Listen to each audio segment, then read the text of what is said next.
did you push your dreams aside so you could take care of everybody else? I've given you something to think about, haven't I? I'll bet all of us could answer that question with a yes.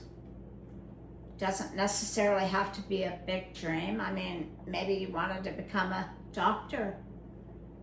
Maybe you wanted to write a book. Maybe you just wanted to work in a restaurant. Those are all dreams. They're all different dreams, but dreams nonetheless. And I think some dreams are worth following, big or small.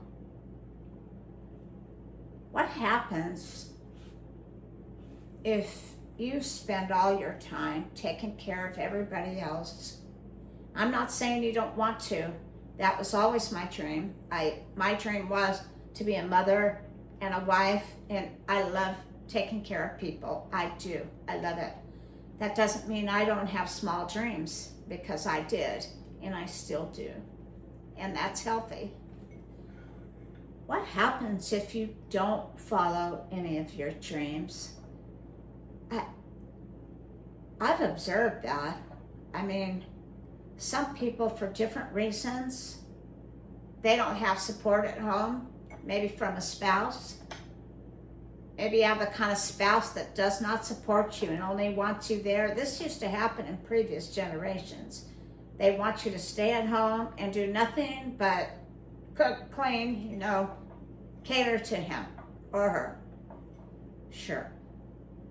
It's not that way anymore, though, and it hasn't been for a long time, but I think in some households it is still that way. So if you give in to those feelings, other people's feelings, and you don't ever take care of yourself, that can lead you to a very dark place. That's a place you don't want to be. It's not healthy, creates loneliness, hostility, resentfulness. The list could go on and on.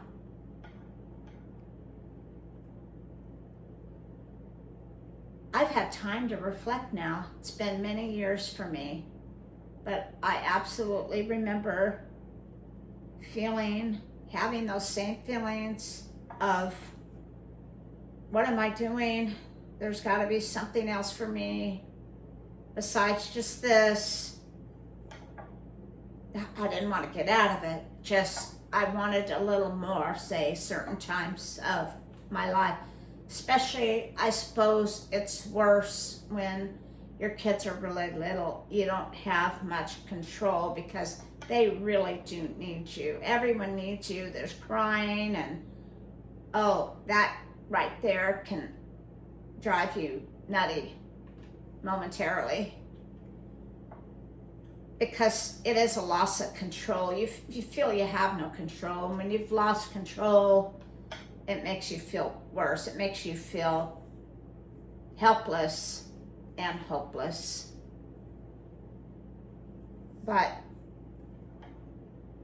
I do know now that it's best to follow a few dreams, simple dreams, if you can. Get out of the house a little bit, or just maybe a group, even with your children. There's so many, I think, mom groups now to where you can go to the park and play. The kids can play, and then you can talk with other women. I think that is so important. I mean, they really didn't have that in my day because we didn't have social media, so we weren't connected in that respect. So that's one really good thing I think about today's social media, to where you can interact with other people that way and get out and join.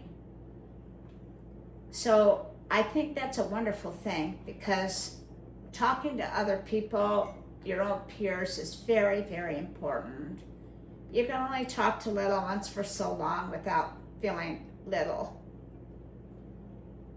But I just want to let people know that it does get better, and maybe some days you feel like you have to give up your dream. Don't ever give up your dreams. Some dreams are meant for a little bit later. You just have to put them on hold for a little bit, or start slow. Just start really slow. You can still start that business. You can very much do that. You just have to do little bits at a time instead of all at once. That's all. Because even if you did it all at once, it'd be hard to continue all at once when you've got a family, little ones who are depending on you. So you need to go slowly anyway.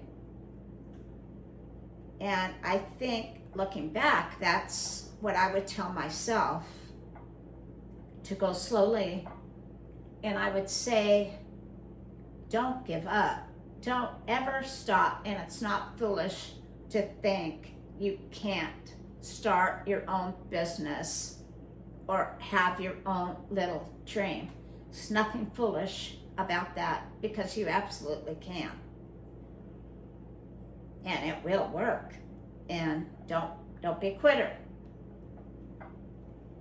So upon reflection, I know that you can do it. We all can do it, and we can move forward, and these dreams will come true. And here's another thing, your little family, they won't be little for long. So even when it's rough, you gotta think, oh my gosh, I need to enjoy this, because they're only gonna be little for so long. And then pretty soon, let me tell you from experience, then you have grandchildren, and all of a sudden they're not little anymore. I mean, I'm starting to miss that already. They grow up so fast. When the going gets tough, the tough get going. Thanks for watching Coffee with Deb. Real talk, real life, from the heart, unscripted. Until next time, I'm sprinkling a little sugar your way.